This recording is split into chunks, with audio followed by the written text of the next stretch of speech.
खिलाएंगे, हाँ बता बाय, खिलाएंगे पेट होता। तो हाय दोस्तों, गुड इवनिंग। तो ये शाम को मैं कॉफ़ी बना रही थी जब से मैंने शूट किया था। तो उसके पहले तो मेरे पास जो वीडियो थी वही मैं डाल रही थी, पर समय नहीं मिल रहा था तो मैंने चलूँगा वीडियो बनाना स्टार्ट करें, नहीं तो फिर गायब कर लो, फिर मन नहीं करता डालने का। तो फिर मैं ये कॉफ़ी बना रही थी, इधर बच्चे को भी पसंद आती है कोल्ड कॉफ़ी उनको। फिर मैं कॉफ़ी पी के छत पे आ गई थी। छत पे मैं ऐसे बैठी थी और फ़ोन था तो मैंने थोड़ा बच्चे पौधों में पानी डाल रहे थे, दोनों बच्चे अपना पौधे में पानी डालने के बाद वहीं छत पे ही थोड़ा बहुत इंजॉय कर लेते हैं। तो वही मैं बैठी देख रही थी कि इन लोगों की मस्ती देखो, ये आ रहे हैं इधर से पानी वानी डालने के बाद। इनको हमने मना कर दिया था कि नहीं नहाना नहीं, नीचे नहाना चल के, तभी ये थोड़ा सा अपना माउथ बना के हुए जा रहे हैं। लाडू तो भेज दिया था नीचे उनको डांट के। तो छत पे देखो, पूरी छत पे पानी पानी कर देते हैं बच्चे। पौधों में पानी डाल लेंगे खुद से कि कुछ पौधों में, कुछ मैं कर रही थी पौधों। हाँ, एलोवेरा इस टाइम मेरा सूख गया है तो मैं इसको देख रही थी कि कुछ ज़्यादा सूख गया है, इसमें धूप करी हुई। और फिर नीचे में आ गई थी, नीचे में बनाना था मुझे सब्जी शाम को कद्दू, तो वो आधी प्रिपरेशन में करके गई थी, काट के रख के गई थी। तो फिर ना कद्दू तो मैं सिंपल वही जीरा डाल के प्याज और हरी मिर्च डालकर छोंकती हूँ। तो बस बाकी कोई ना मसाला जाता है, बिल्कुल ऐसे सिंपल, और हमारे यहाँ सबको पसंद भी आता है। तो कभी कभार तो इसमें कच्ची आम आ रही है तो वो डाल के बना लेते हैं, नहीं तो आमचूर बनाते हैं, नहीं तो कभी कभी सिंपल ही बनता है, तो अलग अलग टेस्ट आता है। दोस्तों गुड मॉर्निंग, कैसे हैं आप सब? उम्मीद करते हैं आप सब बहुत अच्छे। तो यहाँ पे मैंने आज कोशिश की डायरेक्ट कैमरे में बोलने की कोशिश कर रहे हैं थोड़ा थोड़ा। तो यहाँ बच्चे की फरमाइश थी, आज मुझे मैक्रोनी खानी है नाश्ते में। तो वही अब आरुष बड़ा हो गया तो खुद से आधे काम करने लगा है, तो उसने खुद गैस जला के और मैक्रोनी को धुल के उसमें बॉईल करने के लिए रख दिया था, क्योंकि अभी हम ज़्यादा नहीं उसको बेचते हैं क्योंकि गैस से तो डर लगता है। लेकिन वो बड़ा हो गया तो कुछ करने लगा खुद से। फिर मैं आई किचन में पूजा वूजा करने के बाद, तो मैंने फिर प्याज छीला और जीरा और थोड़ा सा मसाला डाल देती हूँ, बाकी मैगी मसाला। टमाटर बच्चे को पसंद नहीं है, बाकी कुछ डालने वाला था नहीं, तो वही बस सिंपल सी बनाई, लेकिन बच्चे दोनों खा लेते हैं। अब बच्चों की छुट्टियाँ चल रही हैं तो उनको कुछ ना कुछ अलग चाहिए होता है और डेली चाहिए होता है। इधर इन साथ में लाडू भी लगी रहती है। लाडू वैसे दलिया खा लेती हैं, आजकल भैया घर पे रहता तो वो भी दलिया खाने से मना कर देती हैं।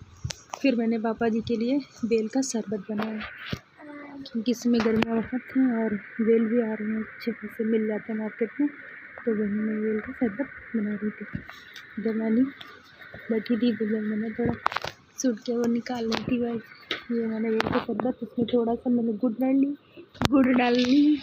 पापा को चीनी मना है तो गुड़ डालने के बाद मैंने इसमें बर्फ़ के टुकड़े डाले और बस बन जाता है।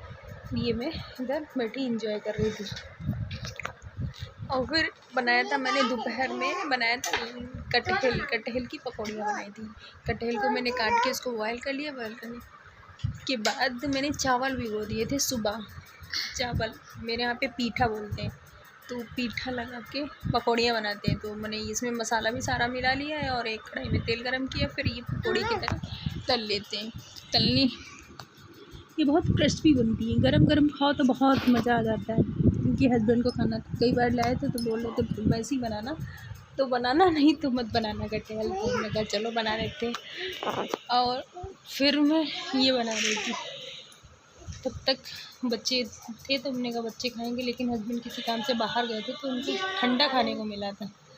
फिर ये है नारी का साग। मैंने एक दिन आप लोगों के साथ शेयर करना भूल गई थी, मतलब भूल के वीडियो शूट करना भूल गई थी। तो ये है नारी का साग, होता है मेरे यहाँ पे मिलता है। तो मैं आपको बताती हूँ नारी का साग कैसे। तो मैं आज आपको बताते हैं कि नारी का साग कैसे बनता है। किस किस ने नारी का साग खाया है वो कमेंट करके बताएगा, किसके यहाँ मिलता है। तो मैं अभी आपको दिखाते हैं कि नारी का साग कैसे बनता है। का साग कटा हुआ रखा है और इसमें ये उड़द की दाल पड़ती है, बिना दाल के ये अच्छा नहीं लगता साग। तो नारी का साग बनाने के लिए मैंने लोहे की कढ़ाई ली, कढ़ाई गर्म हो गई तो उसमें मैंने तेल डाला, तेल डालने के बाद मैंने थोड़ा सा जीरा डाला, फिर लहसुन डाला और हरी मिर्च डालेंगे, कुछ हरी मिर्च डालेंगे, कुछ लाल मिर्च अभी लगाएंगे। तो फिर ये हल्का हो जाएगा, उसके बाद में इसमें नारी का साग डाल देंगे। नारी का साग के बीच में थोड़ा आस-पास में कर दूँगी, उसके बीच में मैं दाल डाल देती हूँ। दाल इसलिए क्योंकि दाल थोड़ा पकने में टाइम लगाएगी। और वैसे भी ये देखो मैंने नारी का साग डाला और ये बीच में मैंने हटा दिया था, एक हाथ से शूट कर रही थी तो बन नहीं रहा था, तो बीच में ये दाल दबा देती है। ये लास्ट में देखो और इस तरीके से नारी का साग बनता है और एकदम ये गीला होता तो अच्छा नहीं लगता, ये बिल्कुल कड़ा रहता है तभी अच्छा लगता है। तो इस प्रकार मैंने नारी का साग बनाया। बेटी की माँ होने का एक फायदा रहता है।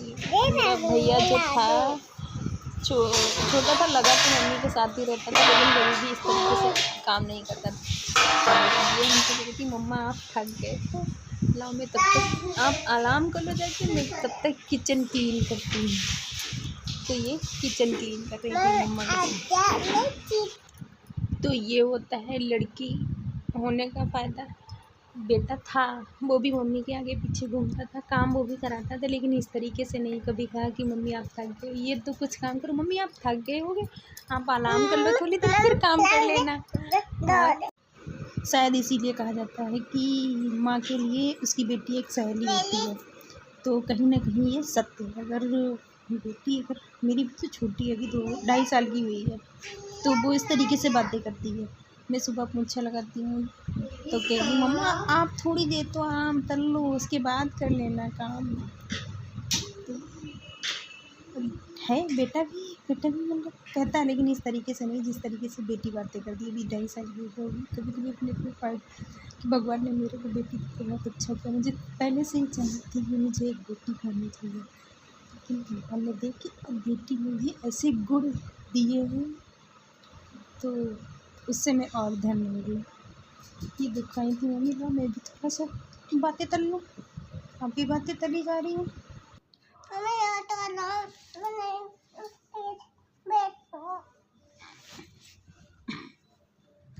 खिलाएंगे हाँ बेटा बाय, खिलाएंगे पेट होता।